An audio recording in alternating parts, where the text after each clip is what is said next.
अगर आप अपने घर की रोजमर्रा की चीजों को खरीदने के लिए कभी मॉल गए हैं तो आपने एक गौर किया होगा कि एंट्री पे ही वो आपको बकेट या ट्रॉली दे देते हैं।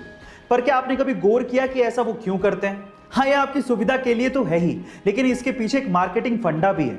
वो मार्केटिंग फंडा ये है कि अगर आप सिर्फ एक चीज को खरीदने के इरादे से मॉल में घुसे हैं और अगर आपको बकेट या ट्रॉली खाली दिखेगी तो आपको थोड़ी बहुत शर्म आएगी और आप एक से ज्यादा चीज खरीदने की कोशिश करोगे।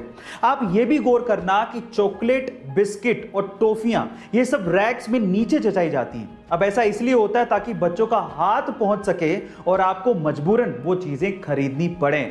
सब मार्केटिंग का खेल है। लेने गए थे एक चीज, लेके आओगे 4 चीज। कंपनियां हमारे दिमाग से खेल के किस तरह से माल बेचती हैं, इसको एक एग्जांपल से समझते हैं। मान लीजिए कि आपको एक कोई टी शर्ट दिखाई दी जिसपे 1000 रुपए लिखे हैं, तो शायद आप उसे ना लें, लेकिन अगर उसके 1000 रुपए लिखने का तरीका बदल दें तो शायद आप उसे खरीद लेंगे। कैसे? अगर उस टी शर्ट पे 2000 रुपए लिखें और उसे काट कर 50% डिस्काउंट का स्पेशल ऑफर दिखा के फिर उसे 1000 रुपए में बेचेंगे तो शायद आपके खरीदने के चांसेस बढ़ जाएंगे। हमारे आसपास रोजमर्रा की ऐसी बहुत सी चीजें जो कि काम किसी और तरीके से करती हैं लेकिन हमें लगता कुछ और ही है। जैसे कि अगर आप आजकल किसी शॉप पे सामान लेने जाएं तो बिलिंग काउंटर पे एक स्कैनर होता है जो कि आइटम के पीछे बार कोड को स्कैन करता है और हमें ऐसा लगता है कि वो स्कैनर ब्लैक लाइंस को स्कैन कर रहा है, लेकिन ऐसा नहीं होता।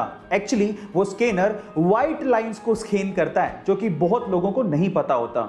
एक्चुअली होता कुछ यूं है कि स्कैनर एक लाइट फेंकता है बारकोड की तरफ जो कि व्हाइट पोर्शन से रिफ्लेक्ट होने वाली लाइट को डेटा की फॉर्म में ट्रांसफर करता है। गाइस, ये अमेजिंग इंफॉर्मेशन आपको कैसी लगी चैट सेक्शन में जरूर लिखिएगा और ऐसे अमेजिंग वीडियोस के लिए यूट्यूब पे हमारे चैनल को सब्सक्राइब कर लीजिएगा और अगर आप इंस्टाग्राम पे देख रहे हैं तो मुझे फॉलो करना मत भूलिएगा। मिलते हैं अगली वीडियो में।